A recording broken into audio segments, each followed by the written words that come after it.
우리 1970년도 초반에 굉장히 장래가 촉망되는 한 피아니스트가 방콕의 얼반 호텔에서 연주회를 가졌습니다. 대개 그렇습니다만 호텔에 보관된 피아노가 겉모습은 좋지만 속이 그렇게 좋지를 못해요. 한참 피아노를 연주하는데 그날따라 그 곡에서 가장 자주 사용하는 아주 중요한 건반 하나가 들어가더니 나오질 않는 거예요. 피아니스트가 당황해서 손으로 막 이렇게 쳐가지고 위로 올렸습니다. 조금 더 피아노를 연주하는데 청소하는 사람이 얼마나 마룻바닥에다 기름을 많이 칠했던지 의자가 자꾸 움직이는 거예요. 그래서 막 애를 쓰면서 지금 연주를 해가지고 어쨌든 하여튼 1악장을 다 마쳤어요. 식은땀이 흐르죠.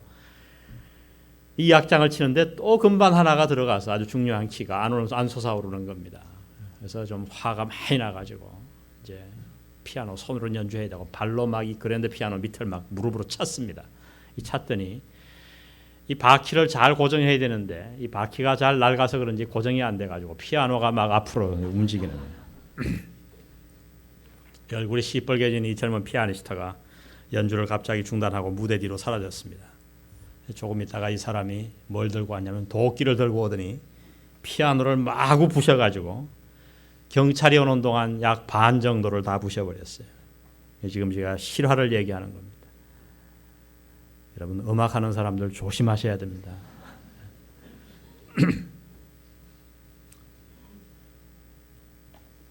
오늘 제가 분노에 대해서 여러분에게 좀 하나님의 말씀을 근거로 말씀을 드릴 것입니다.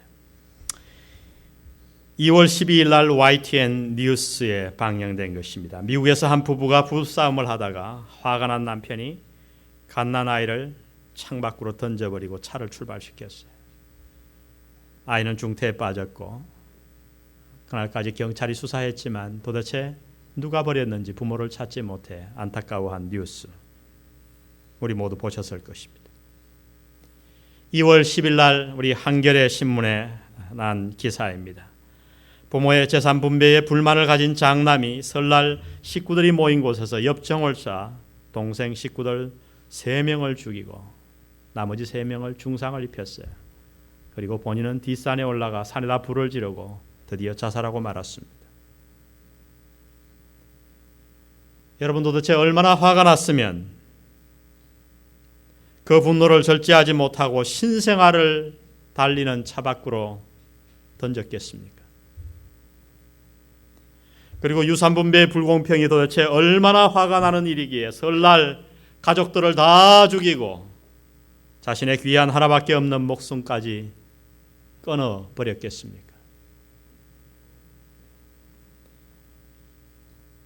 분노라고 하는 것은 내는 것은 잠깐이지만 이렇게 그 결과는 참으로 엄청난 것입니다. 우리 모두 그것을 다소간에 경험해 보았을 것입니다. 지난 세월 동안 크게 화를 내어 후회 속의 생을 살아가는 분이 이 자리에 계신지 모르겠습니다. 그때 내가 조금 참았어야 되는데, 그때 아이들에게 내가 그렇게 하지 말았어야 되는데, 아내에게, 배우자에게 그렇게 행동하지 말았어야 되는데, 큰 후회감을 가지고 평생을 살아가는 분이 이 자리에 계신지 모르겠어요. 아니면 혹 누군가가 터뜨린 분노에 의해 마음의 깊은 상처를 가지고 살아가는 분들이 이 자리에 있는지도 모르겠습니다. 별로 잘못한 것도 없는데 여러분의 가까운 사람 누군가가 여러분에게 크게 화를 내요. 그것이 마음의 깊은 상처가 되어 두려움이 되어 인생을 기쁘게 살지 못하고 피지 못하고 마음의 상처를 가지고 신음하는 분들이 이 자리에 아마도 계실 것입니다. 여러분 사실 분노는 우리 모두의 문제입니다. 누구라서 화를 내보지 않은 사람이 있겠습니까? 누구라서 화를 당해보지 않은 사람이 있겠습니까? 우리 모두 분노 때문에 상처 주고 분노 때문에 상처 받으며 살아가는 연약한 존재들입니다. 하나님은 이 분노에 대해서 무엇이라고 말씀하실까요? 우리가 도대체 어떻게 이 분노를 잘 다스리며 살아갈 수 있을까요? 오늘 저는 구체적으로 하나님의 말씀을 통해서 우리의 삶에 큰 해악을 끼치는 이 분노의 문제를 직접 다루기를 원합니다. 먼저 성경은 모든 분노를 다 잘못이라 말씀하지 않습니다. 엄격하게 말하면 분노는 하나님이 우리에게 주신 정당한 감정입니다. 만일 누군가 전혀 화를 내지 않는 사람이 있다면 그 사람은 사람이 아니라 아마도 식물일 것입니다.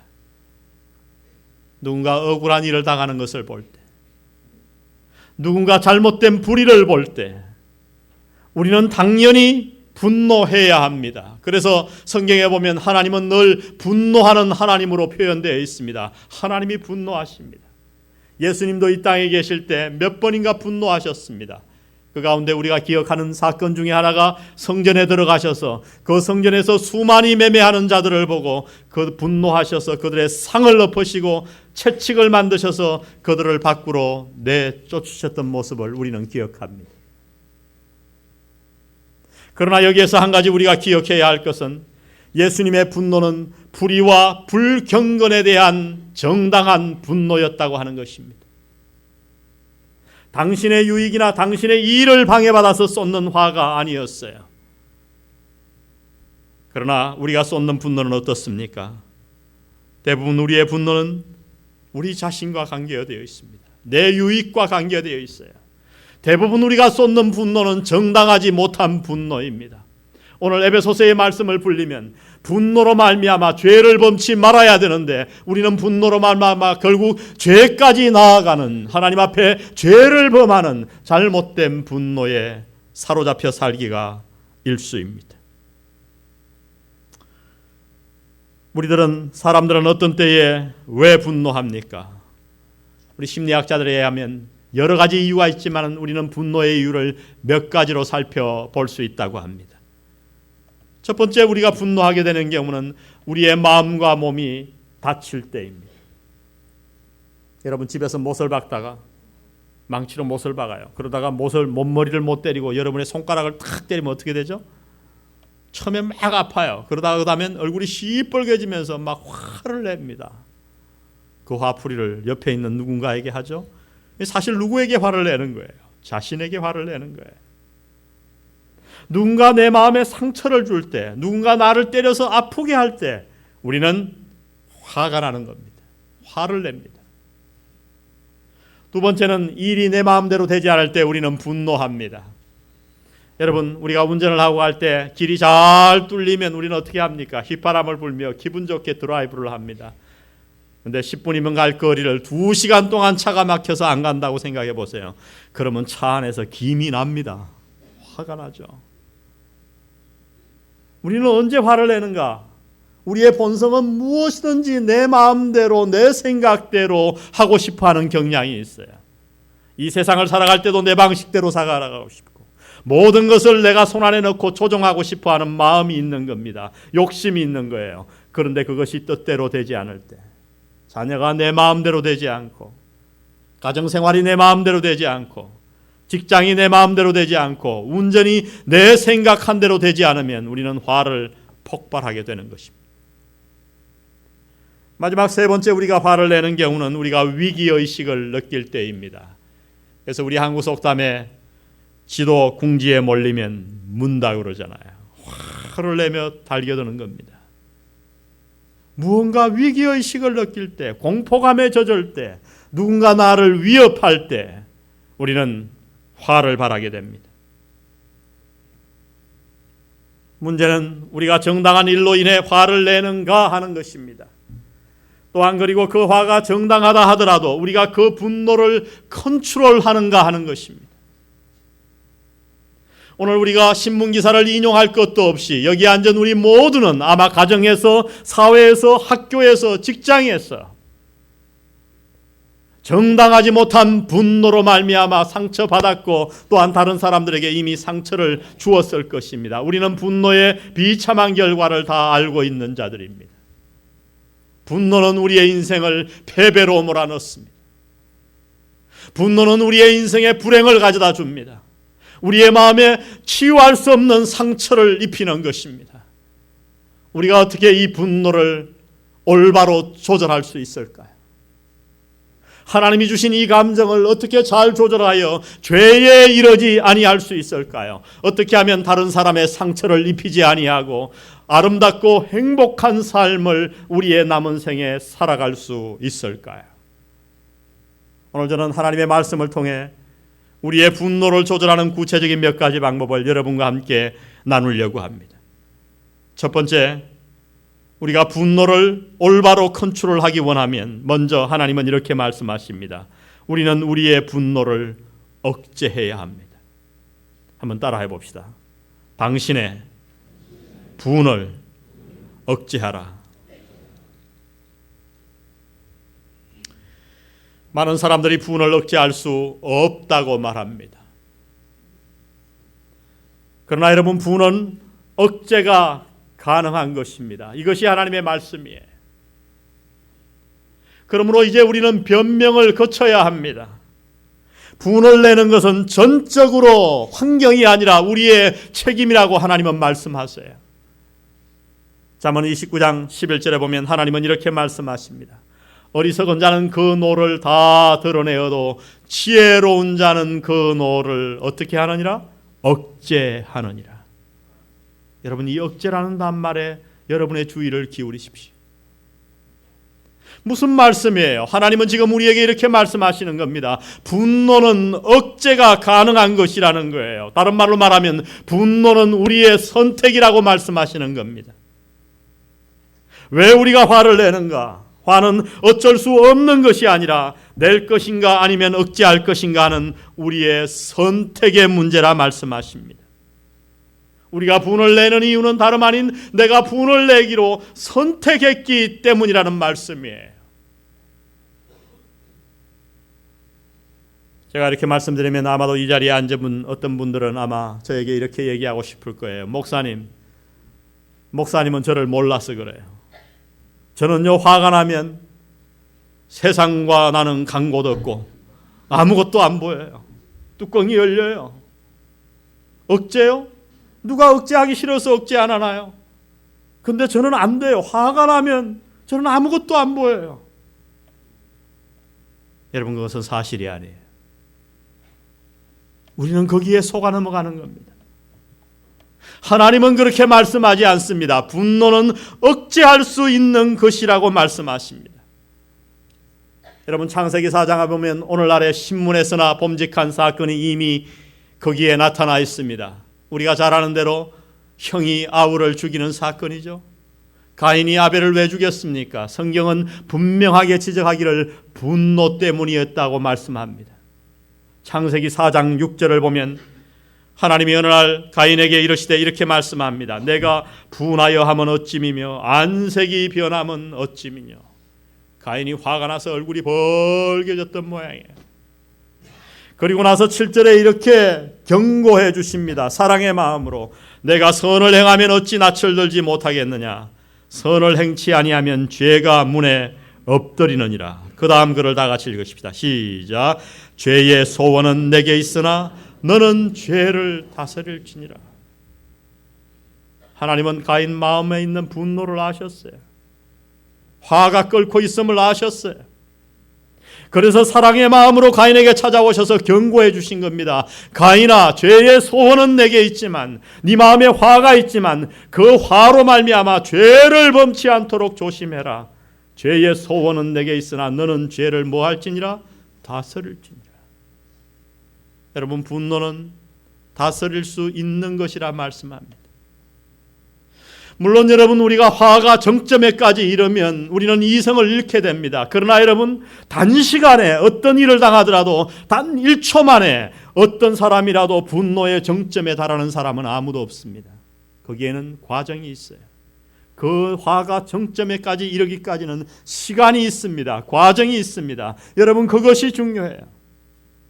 내가 내 이성을 멍게들어 버리고 내 안에 있는 분노를 끓게 만들어서 내 분노가 정점에 달하게 할 것인가, 아니면 분노가 시작될 때 하나님의 도움을 얻어 내 의지를 발휘해서 그 분노를 죽일 것인가 하는 것은 우리의 선택의 문제라고 하는 것입니다. 여러분, 오늘 하나님의 말씀을 우리는 마음 깊이 받아야 합니다. 어떻게 우리가 분노를 컨트롤해서 불행한 인생으로부터 탈출할 수 있는가? 하나님은 말씀하십니다. 분노는 억제 가능하다고요. 분노를 억제하라 말씀하십니다. 여러분, 우리가 분노를 억제할 수 있다고 하는 것은 사실 생활 속에서 얼마든지 증명이 가능합니다. 옛날 어린 시절로 돌아가 보십시오. 형제끼리 살다 보면 다투죠. 화가 나죠. 그래서 막 소리를 지르고 때로는 막 옷을 잡아 흔들고 싸울 듯이 그럽니다. 그러다가 아버지가 탁 나타나시면 어떡합니까? 그래도 계속 싸웁니까? 화를 내고? 맞아 죽으려고 조용해지는 거예요. 옛날 학교에서 반에서 노는 시간에 막 아이들끼리 화를 내고 싸웁니다. 그러다가 선생님이 딱 오시면 어떡합니까? 분노를 다 스탑하고 조용히 있는 거예요. 전화로 부부간에 막 싸웠어요. 전화가 아니라 그냥 막 말다툼을 합니다. 근데 전화가 울렸어요. 안 받을까 하다가 그래도 전화를 딱 받습니다. 그럼 어떡합니까? 싸우는 목소리 그대로 막 거기다 대고 화를 냅니까? 아니죠. 그렇게 음성을 높이며 부부간에 소리를 지르다가도 전화를 받으면 어떻게 합니까? 여보세요? 무슨 얘기예요? 우리는 분노를 억제할 수 있다고 하는 거예요. 왜 우리가 분을 바라는가? 왜 분노 때문에 죄를 저지르는가? 환경이 어려워서가 아닙니다, 여러분. 누군가 여러분을 너무나도 자극했기 때문에 그 자극이 강해서 우리가 죄를 범하는 것이 아니에요. 우리가 화를 통해 죄를 범하는 단 하나의 이유는 하나님은 말씀하십니다. 우리 스스로가 분노를 억제하지 않았기 때문이라고 말씀합니다. 여러분, 이미 말씀드린 대로 우리 모두는 다 분노로 인해 상처를 받아보았을 것이에요. 그 분노의 결과가 얼마나 비참한지를 다 알고 있을 것입니다. 이제 과거 지금까지는 어떻게 살아오셨든지 상관없이 남은 평생 동안에 분노의 노예가 되지 않고 여러분의 마음에 생기는 분노를 다스리기 원하시는가요? 그렇다면 여러분 마음 속에 있는 분노를 억제하시기를 주의 이름으로 축원드립니다. 분노는 억제 가능한 것이. 이것이 하나님이 오늘 우리에게 주시는 첫 번째 말씀입니다. 분노를 컨트롤할 수 있는 비결은 다름 아니라 우리 스스로가 분노를 억제해야 한다는 거예요. 제가 꽤 오래전에 이미 간증했습니다마는 저는 결혼할 때 굉장히 고민했던 사람이에요. 왜냐하면 우리 집안에 혈기가 흐르고 있었어요. 밖에서는 그렇게 우리 아버님이 호인인데 집에 들어오면 짜증을 내시고 혈기를 내셨어요. 저는 아버님이 어머니에게 화를 내는 것을 몇 번이고 보았어요. 저에게 그 피가 흐르더라고요. 그래서 내가 결혼을 해야 될까 말아야 될까 정말 결심하고 결혼을 했는데 나도 모르게 내가 무슨 막 깽판을 친 건 아니지만 말이죠. 우리 집사람 표현하면 제 말에 기가 있대요. 눈이 무섭대요. 저도 그래요. 화가 나면 보이지가 않아요. 그것으로 인해서 결혼 초기에 소리를 질러 우리 집 사람의 마음에 상처를 주고 우리 아이들 마음이 다 여립니다. 특별히 우리 광진이에게 제가 상처를 주었던 것을 기억합니다. 제가 두고두고 얼마나 많은 회개를 했는지. 근데 놀라운 건 뭔지 아세요? 제가 정말 이를 악물고 기도하며 결심하고 하나님께 회개하고 제 마음에 끓어오는 그 불덩어리를 참습니다. 억누릅니다. 그리고 회개합니다. 다른 곳으로 좋게 풉니다. 그렇게 1년이 가고 2년이 가고 세월이 흐르고 나서 제가 발견한 건 뭔지 아세요? 제 마음의 불덩어리가 거의 없어지더라고요. 사라지더라고요. 여러분, 믿어지지 않으면 우리 집 사람에게 한번 물어보세요. 제가 얼마나 인자해졌는지. 여러분, 분노는 억제가 가능한 것이에요. 아멘. 핑계하지 마십시오. 분노를 자꾸만 기름을 끼얹어서 내가 키우니까 화를 자주 내게 되면 점점 더 분노에 사로잡힙니다. 그러나 우리가 하나님의 말씀에 순종하여 내 분노를 억제하기 시작하면 우리 마음 안에 있는 분노는 사라질 줄 믿습니다. 그래서 오늘 본문 에베소서 4장 26절은 이렇게 말씀합니다. 분을 내어도 죄를 짓지 말며 해가 지도록 분을 품지 말고. 무슨 얘기예요? 해가 지도록, 그러면 대낮에는 분노해도 되는구나. 그런 얘기가 아니에요. 가능하면 우리 마음에 생긴 분노를 빨리 해결해 버리라는 거예요. 억누르든 다른 데로 좋게 표현하든 해서 우리 마음에 있는 분노를 해결하라고 하나님은 말씀하십니다. 하나님은 우리에게 그러한 능력을 주신 줄로 믿습니다. 우리가 분노를 컨트롤하기 위해서는 먼저 분노를 억제해야 합니다. 두 번째 우리가 해야 할 일은 분냄의 대가를 인식해야 합니다.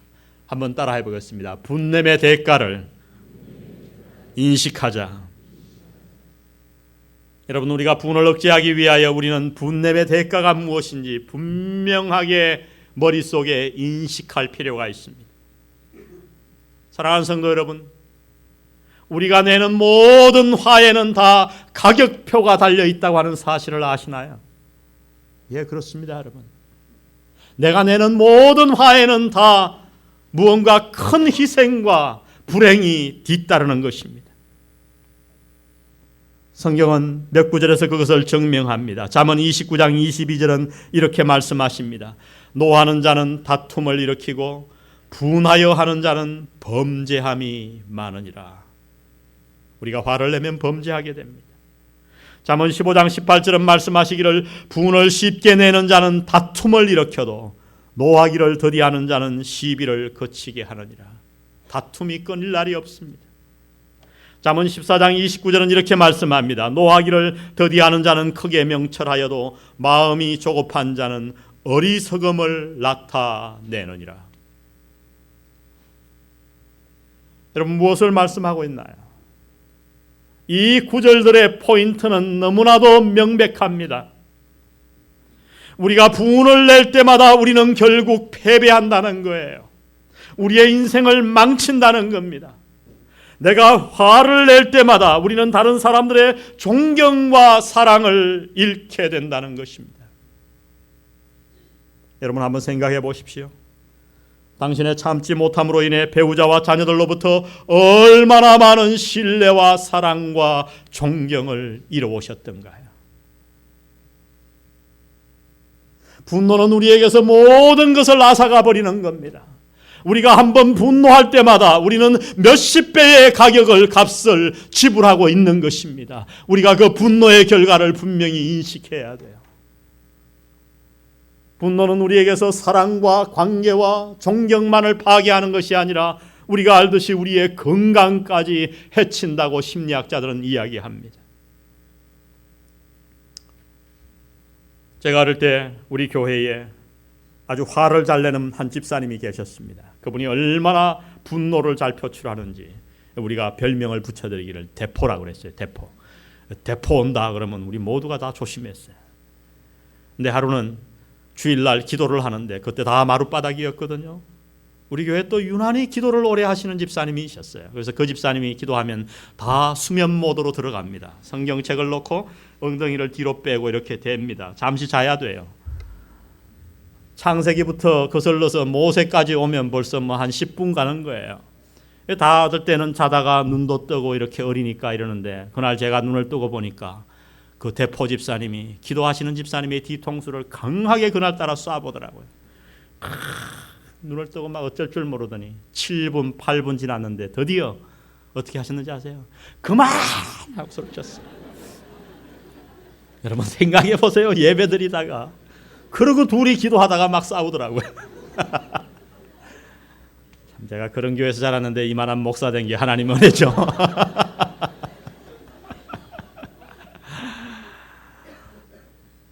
그렇게 화를 잘 내셨는데 그분은 결국 협심증에 걸리셨어요. 그래서 평생을 고생하시다가 돌아가시더라고요. 여러분 정말 여러분이 분노를 컨트롤하기 원합니까? 그러면 분노의 대가를 분명하게 인식해야 합니다. 가인은 분노 때문에 동생을 죽였고 영원히 하나님 앞에 저주받는 인생이 되어버렸다고 성경은 말씀합니다. 여러분 성경을 읽어보십시오. 분노 때문에 얼마나 패가 망신한 사람들이 성경에 많은지요. 사울이 그러했습니다. 분노에는 대가가 있습니다. 어떻게 우리가 분노를 컨트롤할 수 있습니까? 하나님은 말씀하십니다. 먼저 우리는 우리의 분노를 억제해야 한다고 말씀합니다. 그 분노를 기도하며 해결해야 합니다. 두 번째는 분노의 대가를 우리는 분명하게 하나님의 말씀을 통해 인식해야 합니다. 마지막 세 번째, 오늘 하나님이 주시는 말씀은 우리는 분노를 컨트롤하기 위해 하나님의 도움으로 마음을 새롭게 해야 합니다. 한번 따라해 보십시다. 하나님의 도움으로 당신의 마음을 새롭게 하라. 우리 잠언 22장 24절에 보면 이러한 말씀이 있습니다. 노를 품는 자와 사귀지 말며 울분한 자와 동행하지 말지니. 우리 25절을 다 같이 읽겠습니다. 시작. 그 행위를 본받아서 내 영혼을 올무에 빠칠까 두려움이니라. 여기서 아주 중요한 단어가 25절에 나오는데요. 본받아서 하는 단어예요. 여러분 무슨 얘기인지 아세요? 우리가 화를 내는 방식은 누군가로부터 배운 것이라는 겁니다. 이것이 하나님의 진단이에요. 부모든 형제든 혹은 친구든 아니면 영화나 TV이든 우리는 누군가로부터 화를 내는 방법을 배웠기 때문에 우리가 그렇게 화를 낸다고 하는 것입니다. 누군가가 화를 내는 데 있어서 우리의 모델이 되었던 것입니다. 여러분, 이것이 바로 폭력 영화의 문제점이에요. 오늘 우리가 뉴스에서 왜 그렇게 잔인한 사건들을 많이 대합니까? 거의가 다 분노를 참지 못해서 살인을 저지릅니다. 죄를 짓습니다. 왜 그렇습니까? 부모의 영향도 크지만 오늘 특별히 TV의 영향이 큰 거예요. 폭력 영화 말이죠. 거기에서 아이들은 모델을 봅니다. 혹시 이 자리에 있는 여러분 가운데 화를 곧잘 내는 분이 계십니까? 당신은 곧잘 화를 내십니까? 그렇다면 누가 당신의 모델이 되었는지 살펴보시기 바랍니다. 분명히 누군가가 있을 것입니다. 여러분 주위에. 물론 대개는 부모인 경우가 많습니다. 분노는 전염성이 강합니다. 특히 어린 시절 체험한 무분별한 부모의 분노는 자녀들의 마음에 일생 동안 영향을 끼치는 거예요. 그래서 우리 사회학자들에 의하면 놀랍게도 폭행을 저지르는 부모 밑에 가정폭력 말이죠. 거기서 자란 자녀들이 나중에 자라 결혼했을 때 배우자를 폭행하는 경우가 대부분이라고 말씀하는 겁니다. 우리가 성인이 되어서는 분노하는 자와 오늘 말씀과 같이 사귀지 않을 수 있으나 이미 어린 시절 우리의 마음에 남아있는 분노의 상처와 분노의 모델은 어찌할 수 있습니까? 참으로 기쁜 소식은 우리는 우리의 마음을 새롭게 할 수 있다는 것입니다. 우리가 잘 아는 대로 하나님은 로마서 12장 2절에서 사도 바울을 통해 우리에게 친히 이렇게 말씀해 주셨습니다. 너희는 이 세대를 본받지 말고 오직 마음을 어떻게 함으로? 새롭게 함으로. 뭐를 받아? 변화를 받아. 하나님의 선하시고 기뻐하시고 온전하신 뜻이 무엇인지 분별하도록 하라. 무슨 말씀이에요? 여러분, 우리는 우리의 마음을 새롭게 할 수 있다 말씀하십니다. 변화받을 수 있다 말씀하십니다. 어린 시절 어떤 상처가 내 마음에 있든지 상관없이, 어떤 잘못된 것들이 내 마음에 각인되어 있든지에 상관없이 우리는 우리의 마음을 새롭게 할 수 있는 줄 믿습니다. 여러분, 이것이 복음의 능력이에요. 이것이 하나님의 은혜의 축복이에요. 우리는 우리의 마음을 바꿀 수 있어요. 새 사람이 될 수 있어요. 과거에 아무리 부모로부터 내 주위 사람들로부터 화를 내는 것이 내 마음에 각인되어 있다고 해도 우리는 복음의 능력으로 새롭게 우리의 마음을 바꿀 수 있는 줄 믿습니다. 당신의 마음에 분노가 있습니까?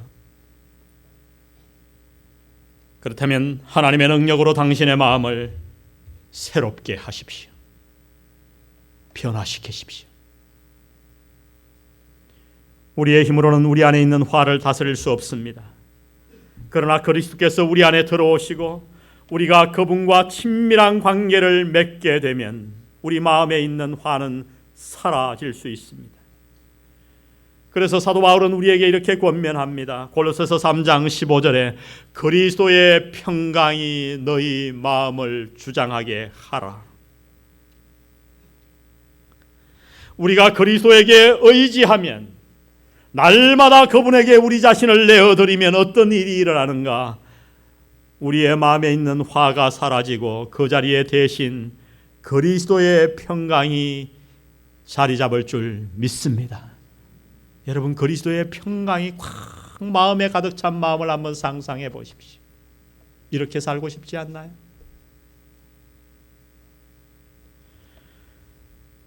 우리의 심장이 완전히 못 쓰게 되면 우리는 어떻게 해야 합니까? 방법은 하나입니다. 심장 이식 수술을 해야 돼요. 여러분, 우리의 마음도 마찬가지입니다. 예수님은 우리 마음 이식의 전문가이십니다. 그래서 성경은 이렇게 말씀하세요. 고린도후서 5장 17절, 우리 다 암송하는 말씀인데 같이 한번 읽어보겠습니다. 시작. 그런즉 누구든지 그리스도 안에 있으면 새로운 피조물이라. 이전 것은 지나갔으니 보라 새 것이 되었도다.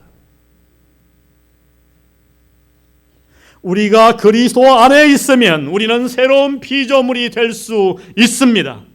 이것을 믿으시기 바랍니다. 다윗은 그의 생전에 하나님께 이렇게 기도했습니다. 시편 51편 10절에 보면 하나님이여 내 속에 정한 마음을 창조하시고 내 안에 정직한 영을 새롭게 하소서. 당신의 마음에 화가 있으십니까? 그렇다면 오늘 다윗과 같이 하나님 앞에 나아가 이러한 기도를 드리시기 바랍니다. 오 하나님이 내게 새로운 마음을 주시옵소서. 우리 안에 계신 하나님은 우리의 분노의 뿌리를 치료할 수 있는 분이십니다. 그분은 당신의 상처난 마음을 사랑의 마음으로 바꿀 수 있는 능력을 갖고 계신 분이십니다. 아마도 당신은 어린 시절 누군가로부터 버림받았을 수 있습니다. 사랑받기보다 상처받고 보호받기보다 함부로 취급당했을 수 있습니다. 그래서 사랑을 느끼지 못하고 남모르는 외로움 속에서 살아가는지도 모르겠습니다. 그러나 사랑하는 성도 여러분, 하나님은 우리의 이 모든 고통을 다 아십니다. 극복하고 싶어도 내 뜻대로 되지 않는, 아무에게도 말 못할 내 마음의 상처까지도 하나님은 다 아십니다. 그리고 하나님은 우리 마음이식의 전문가이십니다. 우리가 무릎을 꿇고 하나님 앞에 나아가기만 하면 그분은 우리 안에 정한 마음을 창조하실 줄 믿습니다. 우리의 모든 것을 다 아시고 우리를 품에 안으시는 그 하나님께 나아가십시오. 우리의 마음을 당신의 사랑으로 가득 채워 우리를 새로운 피조물로 만드실 그분에게 당신의 인생을 의탁해 보십시오. 과거에 어떤 상처를 받았든지 상관없습니다. 무엇이 내 마음에 각인되어 있든지 상관없습니다. 지금까지 어떠하게 살아왔든지도 상관없습니다. 우리가 진정한 마음으로 하나님의 능력을 의지하고 주 앞에 아버지 하나님 내 마음에 새로운 영을 창조해 주세요 기도하는 마음으로 나아가면 하나님은 약속대로 우리 마음 안에 새로운 마음을, 그리스도의 평강의 마음을, 분노가 다 사라진 따뜻한 마음을 우리에게 허락하실 줄 믿습니다. 우리 그 하나님 앞에 나아가 우리의 남은 인생 다시는 분노로 말미암아 범죄하지 아니하고 화로 말미암아 주위 사랑하는 사람들에게, 배우자에게, 자녀들에게 상처 입히지 아니하고 그들로 하여금 손을 맞잡고 하나님을 찬양케 하는 놀라운 복의 가정과 사회를 이루시는 여러분 되시기를 주의 이름으로 축원드립니다. 우리 기도하시겠습니다.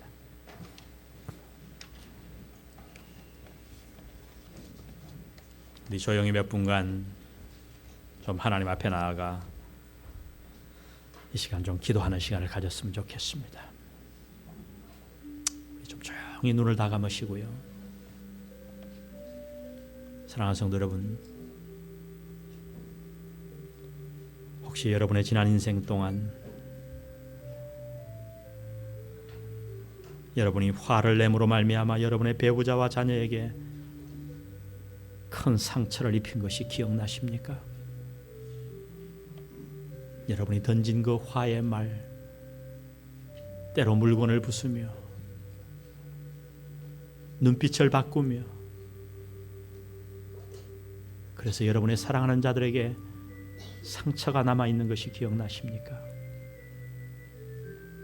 그렇다면 오늘 하나님께 그 죄를 자백하십시오.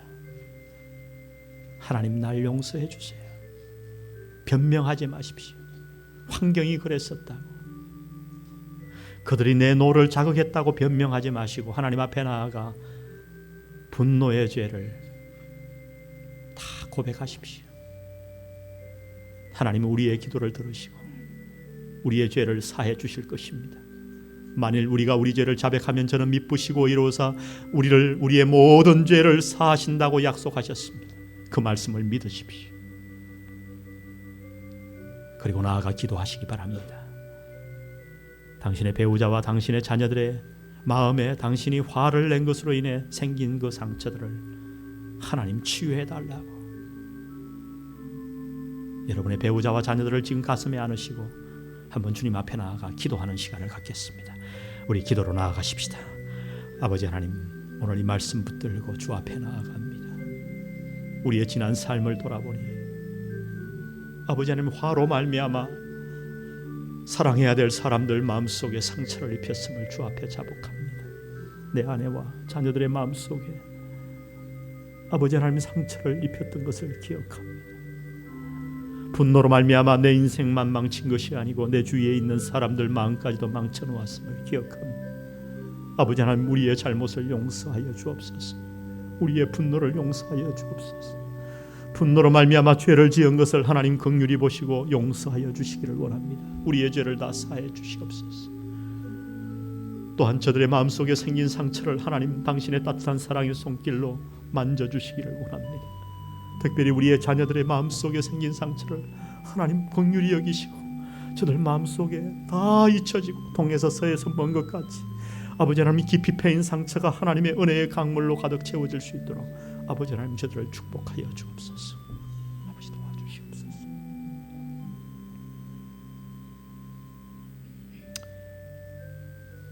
혹 이 자리에 지금도 가정에서 폭력을 행사하며 심지어 사랑하는 자들을 구타하는 자들이 이 자리에 있는지도 모르겠습니다.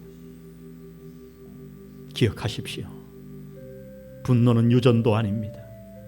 분노는 환경이 아닙니다. 어쩔 수 없는 것이 아닙니다. 분노는 우리의 선택입니다. 오늘 결단하십시오. 지금까지 지은 죄를 회개하시고 이제 하나님, 내가 분노를 억제하겠습니다. 조절하겠습니다. 그러한 능력을 달라고, 내게 새 마음을 달라고 하나님 앞에 나아가 간절히 기도하시기 바랍니다. 우리 한 1분간만 더 기도합니다. 기도하십시다. 아버지 하나님, 우리에게 분노를 다스릴 수 있는 능력을 주시옵소서. 하나님, 행복한 인생을 살고 싶습니다. 화로 말미암아 내 인생을 해코지하고 내 주위의 가정을 파괴하고 직장을 파괴하는 그러한 삶이기보다 아버지 하나님, 하나님 앞에 평강을 누리는 참으로 참된 삶을 살고 싶습니다. 아버지 하나님, 저를 불쌍히 여기시고 사랑하는 영안교우 성도를 불쌍히 여기시고 하늘의 은혜를 대접해 주셔서 하나님의 능력으로 새 마음 갖고 살아갈 수 있도록 아버지 하나님, 은혜를 베풀어 주시옵소서. 도와주옵소서.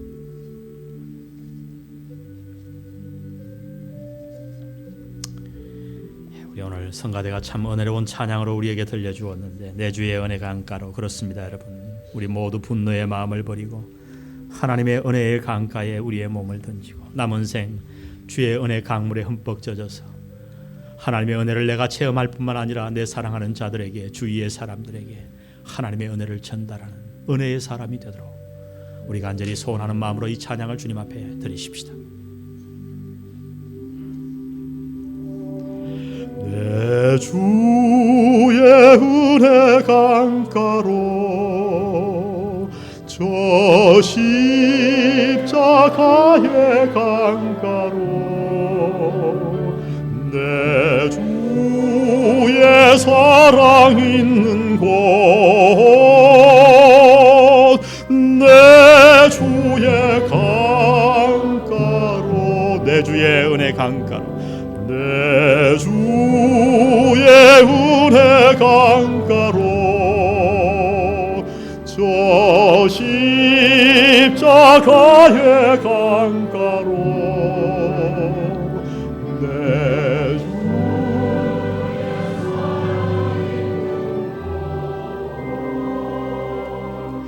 내 주의 강가로 가란 나의 영혼을 생수로 가득 채우소서.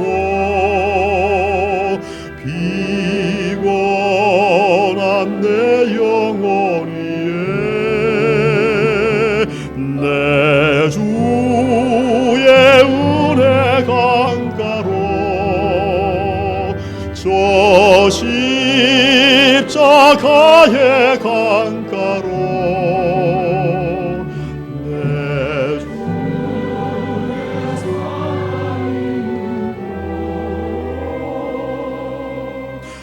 내 주의 강가로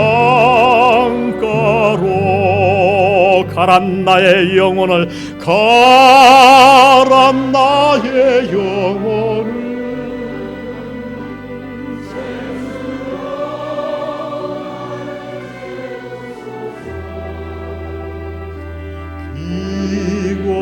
피곤한 내 영혼 위에 내 주의 은혜 강가로 저 십자가의 강가로 내 주의 사랑 있는 곳 내 주의 강가로.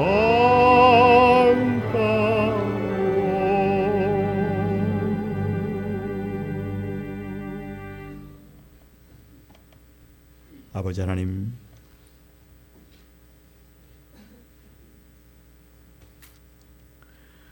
오늘 말씀 앞에 비춰보니 주님, 지난 세월의 저희들의 삶이 떠오릅니다. 작은 일에 참지 못하고 화를 내어